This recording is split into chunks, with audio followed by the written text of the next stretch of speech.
welcome to Alternative. I'm William Cook. It's been a couple months since I last posted an album review to my channel, but I've been doing some on TikTok recently, actually, just little mini ones, and it's been a couple weeks or so since I've done any there as well. But this one's a big deal for me. I need to share my thoughts on the latest album from Cali rock band AFI, with Bodies. Now, this is the 11th full-length album from the band, and it's their first album signed to one of my favorite labels, Rise Records, currently home to other artists like Spirit Box, Dance Gavin Dance, Knuckle Puck, Mayday Parade. Coming into this album, AFI has a pretty big weight on their shoulders, and that's their incredible run of albums in the 2000s. Notably for myself, their albums from 03 to 09 with Seen the Sorrow, December Underground, and Crash Love. I was in the crowd that caught on to the band with their mainstream breakthrough single Miss Murder in 06.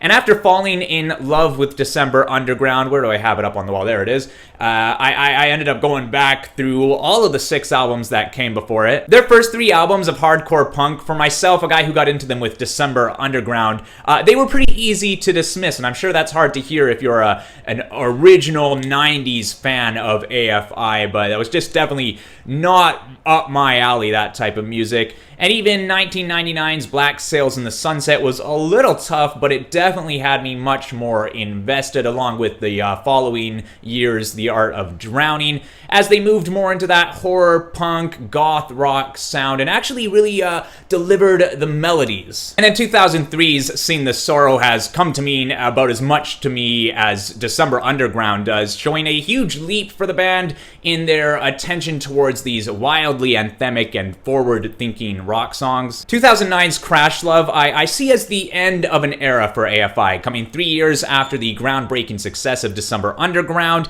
the band came back with another phenomenal album of shiny, melodic rock songs that just continued to push them higher on my list of all-time favorite bands. But like most of these bands behind me, the ones I was listening to through my high school years, 05 to 09, stuff that came out in the 2010s just struggled to live up to the bar set from their earlier stuff. 2013's Burials and 2017's self-titled Blood album aren't terrible by any means, and it's great to hear the band evolve their sound, but the songs just didn't leave a mark on me like some of that older stuff. And now, another 4 years later, we get Bodies, and honestly, I don't think AFI could release anything at this point that would ever get to me the same way their stuff from 10 to 20 years ago did. They've changed, I've changed, they're now a group of men in their mid-40s, and I'm going on 30, listening to a lot more music nowadays than I was back in 09. And I've come to find over the years that it's not entirely the music, but the setting in which the music finds you that can determine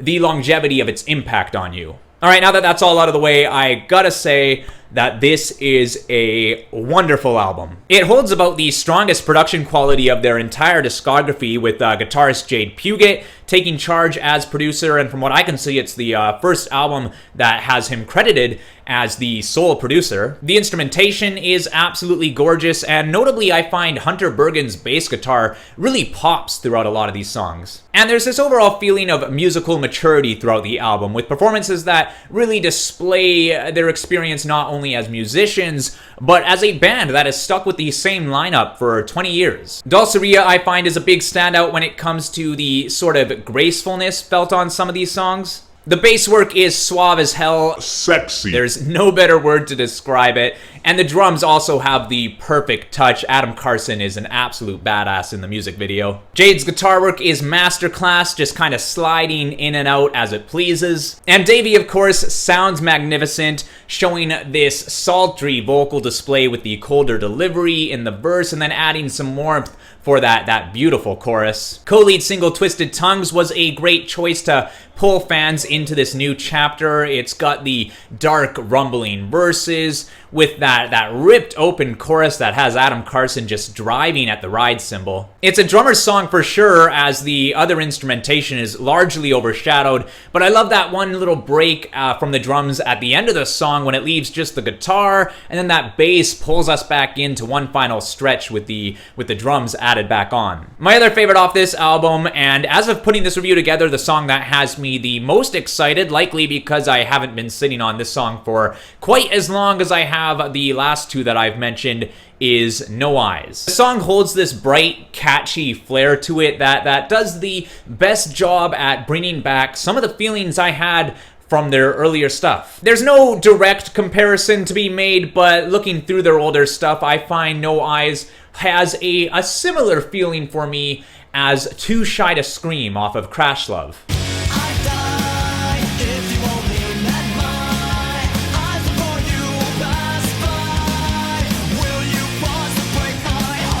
So yeah, to have AFI deliver a song like this in 2021 is just everything I could have hoped for from these guys. Now, I don't feel like picking apart each of these songs. I just wanted to share with fellow AFI fans how impressed I am with what they've given us here, but I definitely got a touch on the rest of the songs. It's all great stuff with the urgent and explosive energy of Far Too Near, the stomping beat and starry bliss of On Your Back. Escape from Los Angeles is a lot of fun with its fuzzy, synthy drive, showing more of the band's 80s inspiration. Begging for Trouble holds easily one of my favorite hooks, and I mentioned how the bass guitar really shines on this album. This song is a great example of that. Looking Tragic gives us the album's most straight-up rocker, and I can't help but think a little bit of Crash Love's Medicate when I hear this one. Back from the Flesh is super weird. I don't think they've ever done a song quite like this one, but I'm really liking the vibe of it. The eerie, light, synthy breaths felt through the song honestly make me think of the artist Perfume Genius. I'm not sure how many AFI fans listen to this guy, but he creates some moods within his songs unlike anything I've felt before. And the song Choir from his 2017 album No Shape comes to mind whenever I hear Back from the Flesh.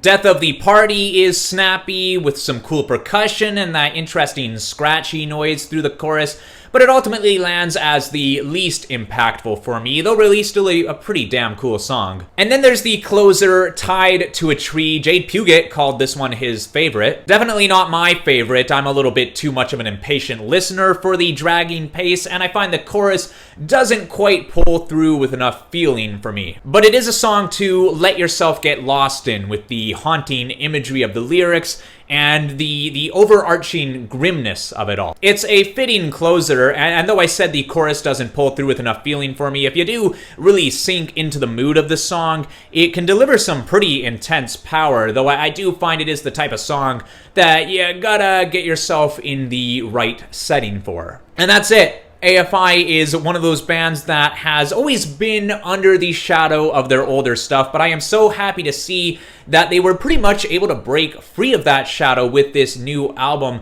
and have, in a way, paved a new path for themselves. It's like I can detach them from the band they were back then and see them as a new band here in 2021 that is outperforming everything else I've been hearing. I've rated each song, I've crunched the numbers, and I've settled on a final score of 9 out of 10. And there you have it. This album is tied for the best album I've heard this year. The only other 9 out of 10 came with Holding Absence, The Greatest Mistake of My Life, which, funnily enough, was the last album I actually put out a review for on this channel. When I started this channel back in the fall of 2020, I started it as with intention of doing album reviews, but I've turned into mostly doing reactions lately, and I'm going to continue doing reactions, but I would like to get out some more reviews, maybe more short-form reviews here and there. I'm still posting some.